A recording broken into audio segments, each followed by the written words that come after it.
So good afternoon. I am Melissa Enmore. I am a member of the Queens College Alumni Association, and I am here with Dr. Alicia Elias-Roberts, who I'm thrilled to be here with as part of our Women's History Month celebrations. So Dr. Roberts is super special to me because she is my primary school best friend's sister. Yay, Sir Jean Smith. And so I'm here today basically to talk to her about, she's a Queens College graduate, so talk to her about her experience in Queens College and then probe a little bit into what she's up to right now. So why am I talking in third person? She's right here with me. Dr. Elias, welcome. Thank you for joining today. Thank you for taking the time. I know you're a super busy person. So first question, tell us a little bit about yourself. Okay, good afternoon, Melissa, and thank you so much for inviting me for this interview. It is my pleasure. So a little bit about myself. As you know, Dr. Alicia Elias-Roberts. I'm currently the Dean of the Faculty of Law at the UWI St. Augustine campus. So I'm an attorney at law by training. I specialize in international law, oil and gas law, administrative law, and environmental law. So that's a little bit about my professional background. Thank you. Thank you for sharing. All right, so I'm going to take us back a little bit. So I started with where you are now, but I'll take us back to how you got here and how Guyana was a part of it. And I'm a proud Guyanese as well as how Queens College, our old alma mater, was a part of your journey as well. So for starters, where in Guyana did you grow up and which primary school did you attend? Okay, so I am Guyanese from Guyana, beautiful Guyana. I grew up in Georgetown. I went to St. Gabriel's Primary School. No, Melissa, you know St. Gabriel's? I do. Then I went to Queens College. So grew up in Georgetown and had my early education with St. Gabriel's and Queens College before going on to the University of Guyana to do my first degree. Very nice. And so when you attended Queens College, what was that experience like? What house did you belong to? Did you participate in sports? What was that like? Okay. So I was in H house, Woolly house. H house. My brother was in the house. You know, your siblings would normally be in the same house with you. So I would say he was a sportsman. He was sportsman of the year a few times. I, on the other hand, was more of the bookworm and not so much into the sports. So I did qualify and participate in a few things, but I can't claim to be an athletic champion of any sort. And we have that in common. We definitely have that in common. So I was there as well. I was in a house actually, and I did not participate other than to march in line with them at sporting events. But I do have very fond memories of going to school there for the 3 years that I attended. I didn't finish all my studies there, but I have quite some fond memories under the tree, buying food from the street vendors. What was your fondest memory at Queens College? It's hard to pinpoint just one, but I had good friends. My best friend, Roberta Roberts. We used to have lunch every day together. So just being with my best friend, those are the fondest memories that we were like joined to the hip. So from first form to fifth form, we were always together doing all the same courses and sitting together in all the classes and sharing materials on lunch and so on. So those are my fondest memories of that close bond with a very good friend throughout the years. But I also made a lot of friends. Had other friends at QC, other girls, and met other males and so on. But the fondest memory was that very close bond with that very good friend. And we remain friends today. Yes. Yes, and I can echo that. Yeah, she's a doctor. So not as close. I went to the legal field, she went to the medical field. Okay. But Those memories. So, Yes, good memory. So one of mhm. my fondest memories in primary school was with your sister. And I think our friendships from Guyana were so authentic that, years later, when she came to Toronto for actually your graduation, which we'll get to later, um, you know, she missed her flight, and I was actually happy that she missed it. And I later told her, said, yes, she just laughed. She just burst out laughing because then it meant I got to spend some more time with her. And I think that for me stands out as, Yes. our friendships were so real, so authentic, so genuine. Did you have a favorite teacher or subject? I know you went into law. Did you like English? Did you like literature? English was my favorite subject, literature and language, literature in particular. And Okay. my favorite teacher was Miss Gemro Layer. No Was way. She was strict. the knowledge that she brought in Mm, the courses, I admired her so much and I loved her classes. I enjoyed it. That I think we were privileged to have her all 5 years. And Miss Roller went beyond the call of duty, that mhm. even during the breaks, during the summer, during the Christmas, she wanted to continue to see us. Once you're willing, you can go to class. If your parents couldn't afford the textbooks, she made copies for you. She had books available for you to read. She would let you read in class, explain it and break it down. So I got to love literature and reading and comprehension and understanding the deep understanding of literature. So she explained things so well that those were the best moments in terms of Wow. my education and laying that foundation for the kind of knowledge I have today. Yeah. Wow, that's really great to hear. I just remember her as being very mean. As a teacher, she was super strict. And I remember, if we were 1 minute late to class after the bell rang, she would lose it on us. But it's so great to hear about the genuine concern of a teacher and the guidance and what it can translate to later in life. So if you could describe Queen's College or your Queen's College years in one word or sentence, how would you describe it? One word or sentence. I didn't think about this. It was nurturing. Nurturing. That's a great word. Wow. Why do you say nurturing? Because I was at that young age, I was quite impressionable that I hadn't yet, you know, developed my intentions in terms of what I want to do exactly, what I want to become. But that was the environment that nurtured me to become the woman I am today. So it laid that very good foundation that I had good education instilled in me, good ethics and discipline and integrity and so on. So it was Wow, that's nurturing. amazing. Yes. That's so great to hear. And I echo that. I feel the same too. I feel like life in general, life in Guyana Mhm.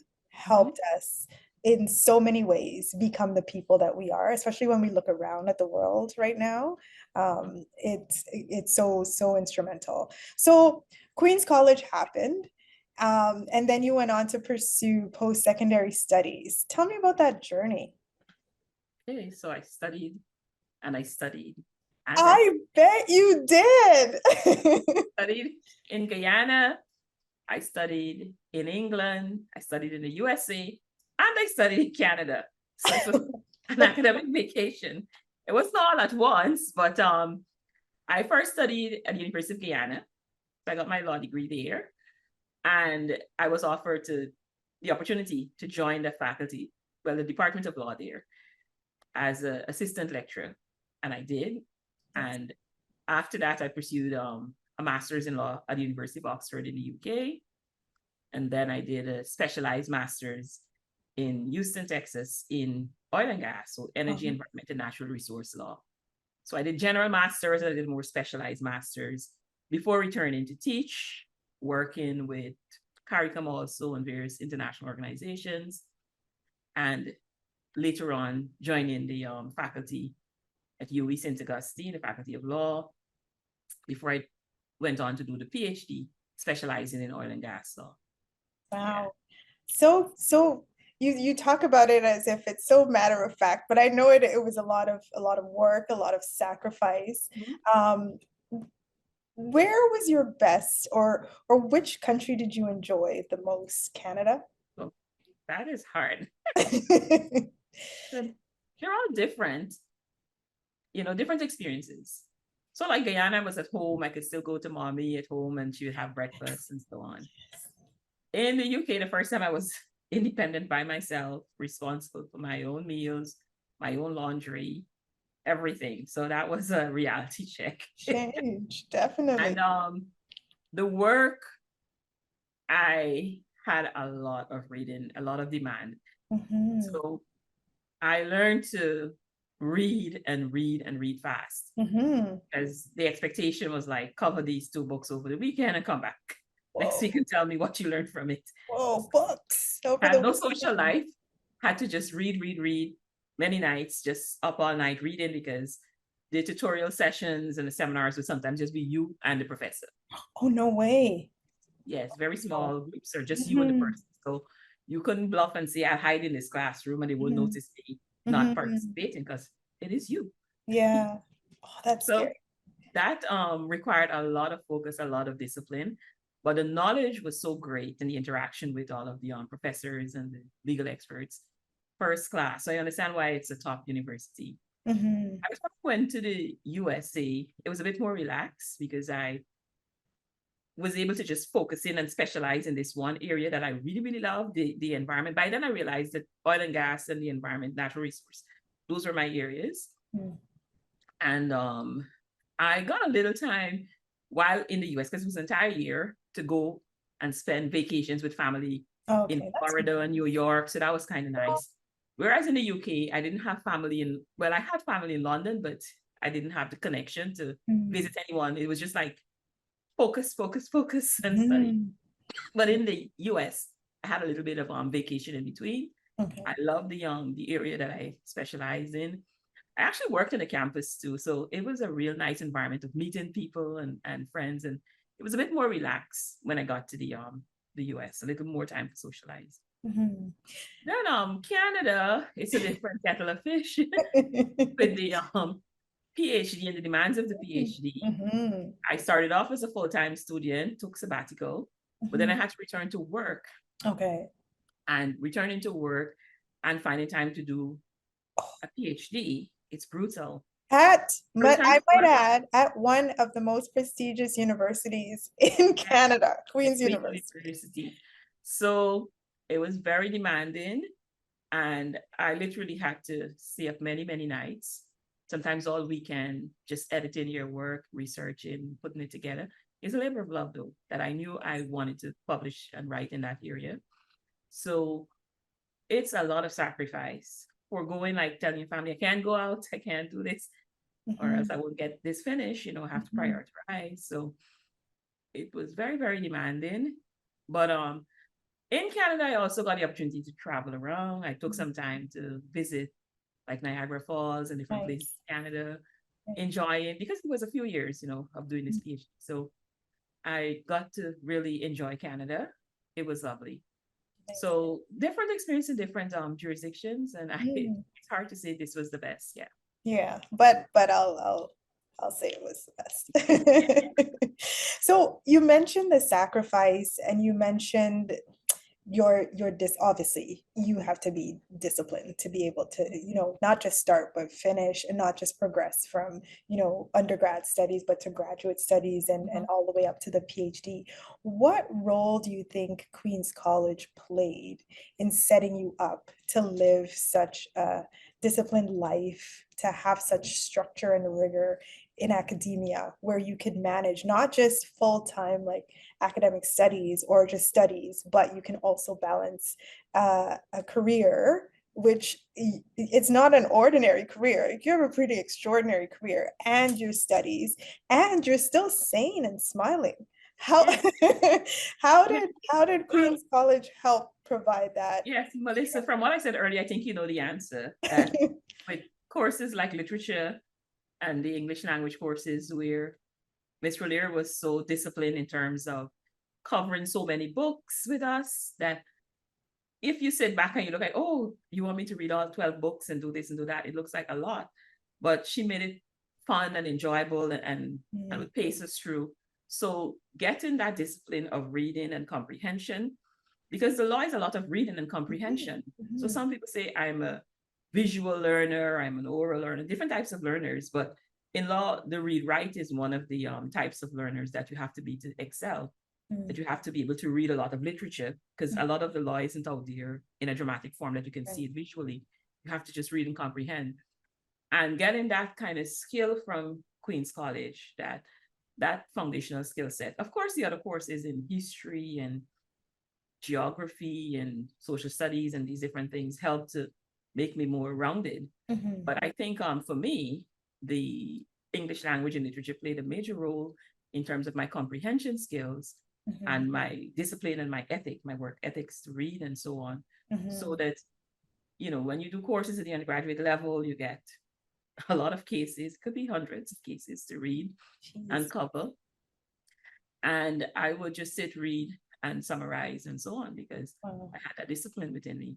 Mhm. And I kind of find that as you progress in this area, in the legal profession, you see patterns, same principles coming back and evolving. So you Mm. get familiar with the language, right? At first, it was a new thing. So you'd see Latin maxims and concepts, and you have to get a dictionary besides you and be, Mhm. interpreting what does this mean? What does Handwriting, that yeah. mean?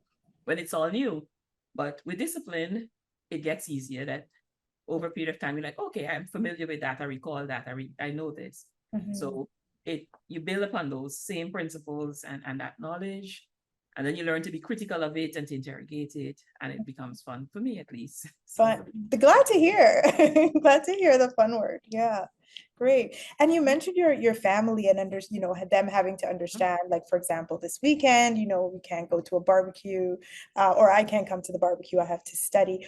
What role did your family play in terms of your educational journey, being supportive? I know at least one family member, and I know she's supportive. yeah, But how did family come into all of this? And how do you think that your family life helped shape who you are today? right. So my family played a major role. Both my parents are currently deceased, but as a Right. young child, when I went to QC, my father used to tell me I'd be a lawyer. Oh, no way. He predicted. Yes, Oh, you have to study law, you're articulate, you like to argue and make all nice. your points. So he always saw that I can be a lawyer. Mhm. I believe in that vision. My mother Mhm. was always very supportive. My siblings all did really well in school. My brother's Mhm. a lawyer, gentle. Mhm. So we Mhm. studied together at the University of Guyana. Very nice. Did a law degree. Yeah, I have a brother to study and argue with. That's amazing. We used to be up at night arguing. My mom would come and say, "Are you guys okay?" Like, look, he's telling me this and that about this case, but he's wrong. We would That's be so so cool. loud arguing about the cases and the principles. Yeah. So that really made the undergraduate study fun, Mhm. interesting, and I had a study buddy right at home. Right, right. That's so Yes, cool. so support a family there. As I went on to do the PhD, they felt like naturally, yes, Alicia, you can do this because Mhm. it's your Because it's personality. you. That's Yes. even write and argue, and that's you. That's who you are. Yeah. But they just felt it was like a natural progression for me because of Mhm. my work ethics and the kind of things I find interesting. Like I could sit, write, read, and that's me. So that is what the profession requires, and Mhm. those are things that I enjoy doing. Very nice. And it's great to hear that you enjoy it, right? It's Yeah, one thing to do it, and it's another thing to enjoy the process. I think so yeah. many times we focus on the outcome and the process Hmm. we don't really enjoy. So Yeah, that's great to if hear. you do something and you don't really like it, I'm sorry for you. If someone try to do I'm it's like glad you said that. to choose a topic that I found interesting, I Hmm. found enjoyable, and also it's like when I think about what's my intention, Mhm. you ask yourself.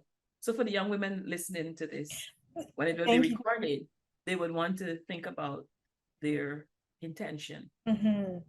My intention would be to share the knowledge that I've done a lot of research and I then want to put that together and Mhm. say, like right now I'm working on a text on Commonwealth Caribbean oil and gas law. So there's Wow. never before been a text that focused on that area in the region. Okay. The texts in Africa, in Europe, in America, so North America and Canada, And USA, they have books and their laws, and Mhm.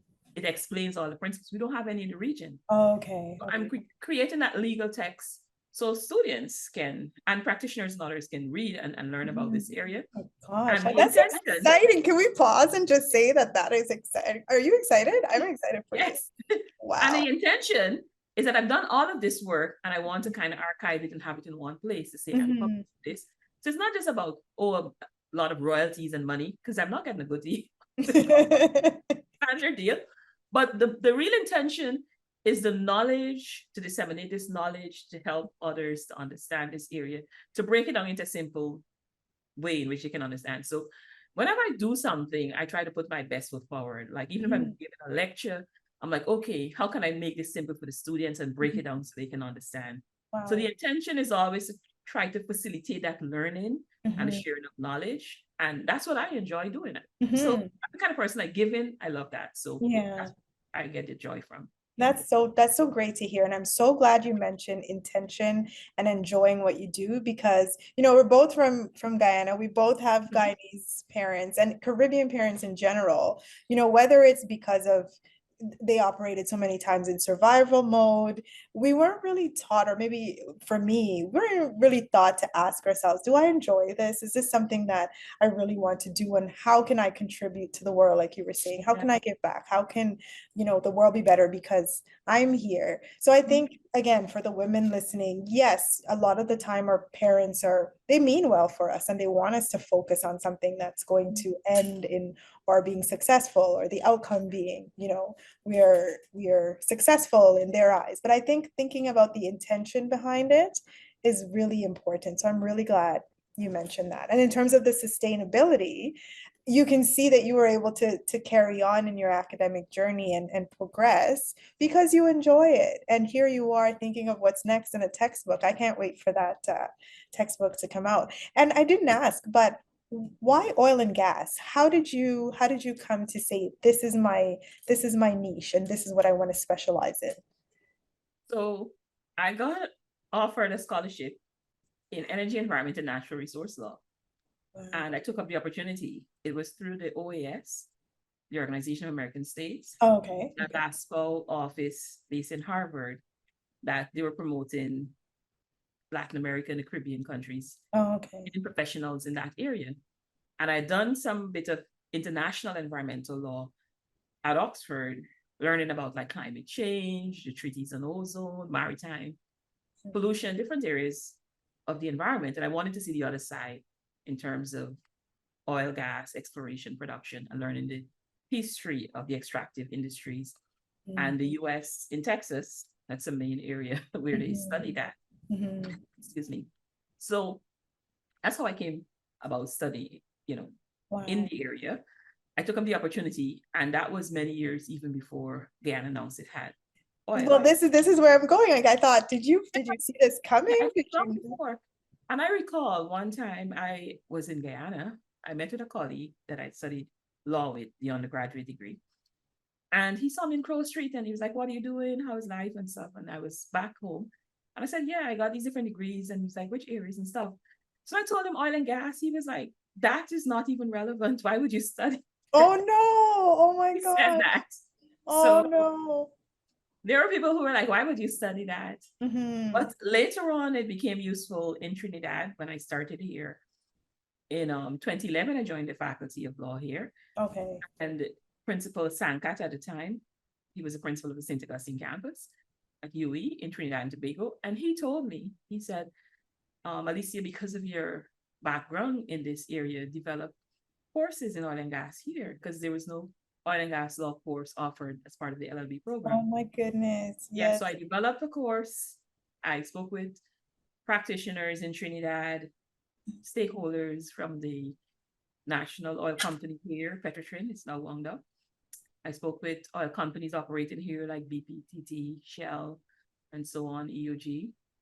So I spoke with different stakeholders to see which areas they felt were most pressing and in need of training Mhm. and incorporated those areas into the course, right? So the course was relevant. It wasn't just something that I said, okay, I learned this and I'm going to teach them this. Mhm. But rather, when I develop something, I like to make it useful and relevant. Mm-hmm. So because persons who would practice in the area, the attorneys previously would go to Canada or Oh. to Aberdeen in Scotland, to the University of Dundee and so on, or Aberdeen to study in oil and gas law, because there are only a few universities that actually do courses in that area.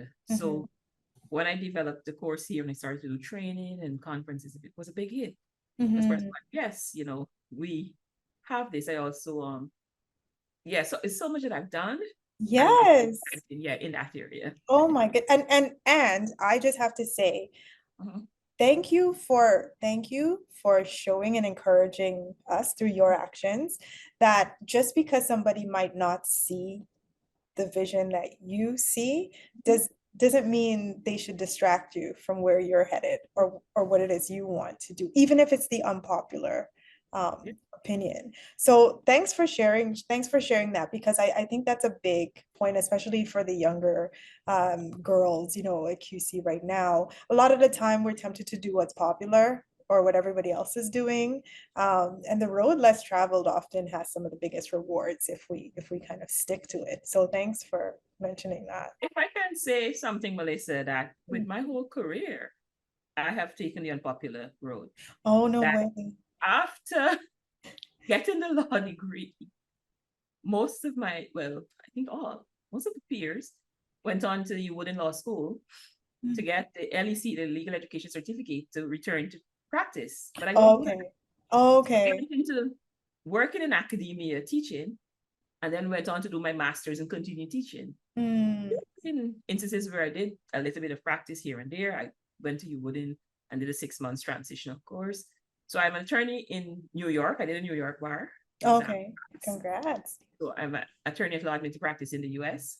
And then I got a transition course, 6 months. I spent time, they call it like pupillage, working with law firms in Oh, Port of okay. Spain. So I've worked in Guyana, in Trinidad, and so on with law firms, Oh, but I okay. just choose not to practice as a main part of my profession. So I'm an attorney at law. I Hmm. do mostly consultancies Okay. for governments, like drafting laws and reviewing policies and that sort of thing. But Okay. I'm not before the courts with clients, representing Okay. my clients, Okay. divorce Wow. matter or criminal matter or anything. So no civil and criminal practice frequent in the courts and that kind of thing. So Hmm. I also show young persons in terms of alternative careers Yes, you that do.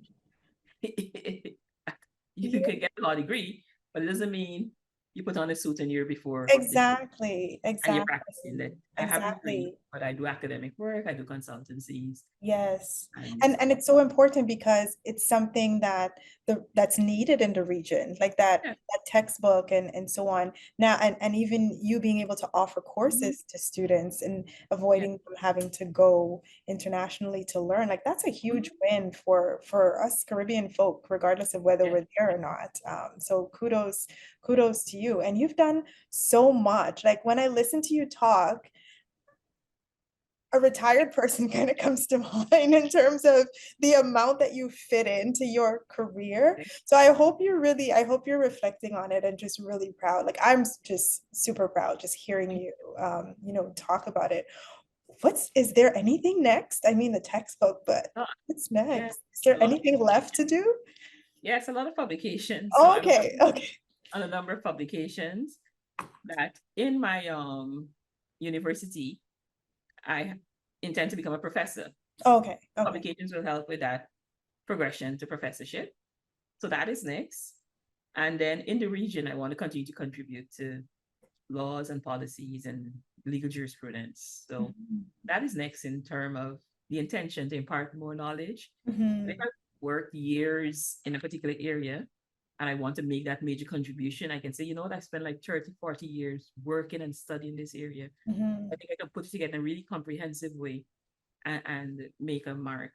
I know there's some people who try to manipulate the system of ranking and promotions that they publish, quite frankly, a lot of trash. Okay, But okay. I would not want Very to familiar with just that, by the publish way. just to say I'm publishing something. Right, My right. name is coming against that. I want to take my time, Hmm. put out something of quality Right, that is substance. research. Yeah, so I won't let anybody push me and rush me into feeling like I have to do this now. And that is also Mhm. a very important thing that I took a gap after I got my master's and then I did my PhD. Mhm. And I see a lot of people Right. right after the master's to do the PhD. Well, Right. kudos to them. Good Mhm. if that is how they see it and they have something worthy to research. Mhm. Mhm. So I had an opportunity to do a PhD earlier, but a lot of things happened I didn't. And I think it was like God design because it worked out for the best. Yes, his timing's It perfect. would not have been in the same area and the impact and so on would not have been the same. Yes, I got my doctorate in an Mhm. area, but I just know that taking the time for me to choose an area that I felt was most impactful, that I enjoyed, Mhm. I was Mhm. like, this is different, this is what I want to do. It worked out better for me. So you Mhm. have to not just look at what is popular and feel pressure of society or anybody telling you, get this done now. Mhm. No. Mhm. Mhm. Do you feel it? Mhm. Like, are you motivated to do this? And you have to Right. get that intuition to know when it's the right time for you to do something Right. and to do it.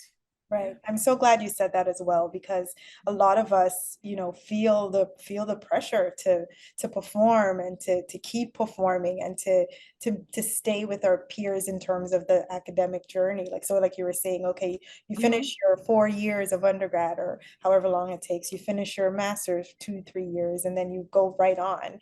And so I think that's how a lot of people end up in careers and they're not really happy. They're kind of Yes. miserable. And then they end up changing careers later on, and nothing's wrong with that. But had Yes. they just stopped and, paused to think about it. So that's another thing I just want to highlight is just that intuition and that inner voice, which, for those of us like Mm-hmm. myself, yourself, we call God, and we just know he's leading and directing. But just to be able to have our own voice in the Yes. midst of the noise. And sometimes the noise can even be our families, Yeah. telling us you need to do this or why aren't you doing this and so on. Yeah. And being able to hold yourself, like be true to yourself and what it is you want to do, based on what your Yeah. As a dean, I see students sometimes studying law, and I'm like, they don't like it. And they're like, because my mom said I have to do it. I'm like, Mhm, that's a big thing in the Caribbean. absolutely. They mean well. They have good Mhm. intentions and love for the child, but maybe the child could excel in engineering or some other, Right, right. And and how those do you how right. do you usually approach those situations? Like how do you um deal with those situations?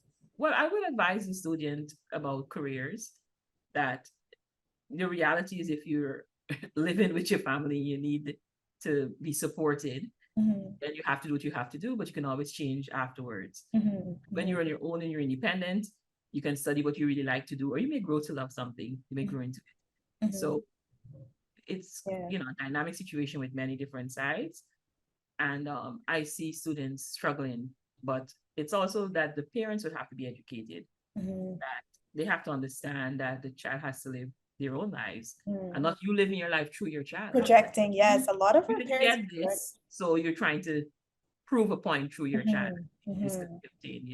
Yeah, And it's sad. It's a lot of pressure on the child. But yeah. But I think yeah, that thanks for saying that. It yeah. is it is a lot of pressure. I see it all the time. I dealt with some myself, but I'm so happy that you're able to see this and address it, and be practical about it too, in terms of if your parents are paying for your education and that you need that, use it as a stepping stone to get to where you want to be.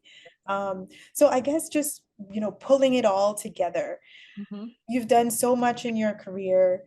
You're an excellent human being, so it's not just about what you've done, but it's about the goal and the intention and the legacy that you want to leave behind and so on. What would you say to a girl at Queen's College who's maybe informed too and still undecided about where she wants to go in life, what she wants to do, but she knows she wants to make her parents proud and she wants to make her country proud and her region proud? What would you say to her? Okay, informed too. You still have the whole world ahead of you, your whole life ahead of you. Mhm. So the world's your oyster. You just take your time, learn to be disciplined, take the education. My mom used to tell me education is the key to success. Mm. So put that first, because I know in today's world there's social media that could distract you. Oh, I yes. didn't have the internet and social media and the phones and the things that we see today to distract young people. Mhm. So learn to focus, because I kind of see a decline in the attention span of young people. Mhm. They can be on that phone in their hands all day or television and be distracted. But the discipline of going back to reading and the basics, you have to develop those disciplines. So those habits can be formed at Form 2. Mhm. That the literature, the reading, the comprehension, those things will take you through life. Because if you don't develop and you don't have that attention span, then I don't imagine get better as you get older, Yeah. It's right? So just. they have to start to discipline themselves. Mhm. It's like an athlete that will train for the Olympics. Mhm. You have to train your brain and your mind for these habits of reading for long hours and focus and that kind of attention to Mhm. build up to be able to achieve goals. So in whatever career you do, there are many different careers. I know the top ones, people say, oh, be a doctor, be a lawyer. But Mhm. there are other careers. Especially nowadays. Yeah. Especially nowadays, the world is so much Technology, bigger. science and technology, engineering, so Mm. many good careers. And then if you look at the figures, the salary figures, they're sometimes paid better than lawyers. Pay Sometimes attention, people. Pay attention to the other careers. Yeah. The salaries, if you're looking at the high income earners, Mhm. the entrepreneurs, there are many different fields, right? So not to worry about having to decide in second form what you want to do. You can change. I Mhm. can say I want to be an astronaut, I want to be a doctor, I wanted many different things before I finally settled on Landed law. on. So at that age, you're allowed to change your mind, Mm. and know that you're allowed to change your mind, and know that you should be kind to yourself and forgive yourself. Like, what's the language, the kind of, what's the talk you have with yourself in your Internal mind? dialogue, That yes. internal dialogue. How do you speak to yourself? Be kind. Mhm. Forgive yourself. So even if you plan out a timetable, saying I'm going to stay up all night and study, and then you got tired and you didn't, the next morning, don't just say, oh my gosh, I'm stupid, I'm lazy. No, say, I was tired and I rested my body. Mm. I can focus better now that I am feeling better and energetic. So just that internal dialogue should be kind to yourself. Mhm. Because I see young people being so depressed sometimes. And I wonder, like, aren't you like kind to yourself to give Mhm. yourself a break and Mhm. do your best? Know that you're doing the best under the circumstances. Mhm. And yeah, Thank you for that. something That's rational with you. Yeah. huge in terms of the, the internal dialogue, because sometimes it's not Mhm. their voice. Sometimes it's their parents' voices, or, Yeah. outside voices, that becomes their voice. So they think it's theirs. But yeah, being kind, it's funny. I'm studying psychology right now. And so for me, a big part of it for me is, why is it that, in a world where we're so evolved, we've come so far, we're still struggling, and we're still seeing so much more anxiety, depression, when we have so much more comfort, and so much more technology, we're so much more connected, but yet still we're still struggling with all these things. And so a big question for me is, where is this coming from, and why is this happening? And so to your point, I think a lot of the pressure people put on themselves is, about what you just said. You miss an assignment. Oh, it's not the end of the world, right? But don't get into the habit of missing them. But it's not the end of the world. So thank you for saying that, just being kind, to ourselves. We grew up in a society where we didn't really hear that often, but it's important. I want to add, because you said that the voices might be from the parents and peers and these things, that Mm, they have to learn, the young people, the students in Form 2, those young mm, students, that the family might mean well, but they're doing the best they know how. So they will have the skills how to motivate you in a different way. mm, mhm, So it comes out as, however it's translated, it makes you depressed and mhm, anxious and these different things. And I don't know if they don't stop and realize, like, what I'm doing isn't working. mhm. I want this person to focus, to do better, blah, blah, blah. But when you come at them in a certain way, It's it's not. not achieving that objective. So how do you influence them to get what you want? Maybe try a different way. Yeah. Absolutely, absolutely. And you know what? I'm so glad you're saying this, and I think every generation we're gonna strive to get better at this. And I definitely think, you know, women, other young girls and women looking to you and hearing you say this, hopefully it's reassuring for them that, you know, they can heed your advice. Any final thoughts or words of wisdom, words of advice for not just the young girls, but for women? It's International Women's Month. Happy International Women's Month. Any thoughts, advice, words of wisdom for women in our society nowadays? Final thoughts. I would say to be authentic Mm, and to be true to yourself, to live with integrity, to have some higher calling and purpose, mhm, to not just think about immediate things and pressures that society might place a timeline and a picture on social media. This is what you have to get by this age and this time. And then you feel like a failure if you don't get it and achieve it within that set time. But to know yourself, know your worth, to be patient, have confidence, and just live with integrity that you set your own goals, your own timeline, and that's where you can find happiness. Continue to pursue it. So, how you look at things, it's all about your perspective, as they say. Is it that I didn't get this at this time, so I'm a failure? Or is it that I will get there someday, but it's not the right time right now in mhm, God's time? Or if you believe in some higher purpose, mhm, that it will ultimately happen at the right time. mhm. So that keeps me happy that I refuse to let people's expectations and demands about when I should do something or and so on dictate my happiness Mhm. and my life. And it's been going good so far. I love that. And Yeah. Dr. Alicia Elias Roberts is available for TED Talks and keynotes as well. I love that. And I definitely think you should make your way around, you know, just encouraging and motivating and inspiring women, because you are a true inspiration. And I'm so proud, you know, to be able to call you my friend, someone that I knew from Guyana, and just all around as a woman, and you know, as a person, and so as a person of color. Melissa, if I can return the compliment and just say, I'm so very proud of you, what Oh, you thank have you. done with your life, what you're doing, and taking the time to do this interview. Oh, That's thank you. fantastic. Working with the QC Alumni Association, you didn't have to do this. You didn't have to find time to do this. Oh, You did it with such professionalism, such expertise. I love it.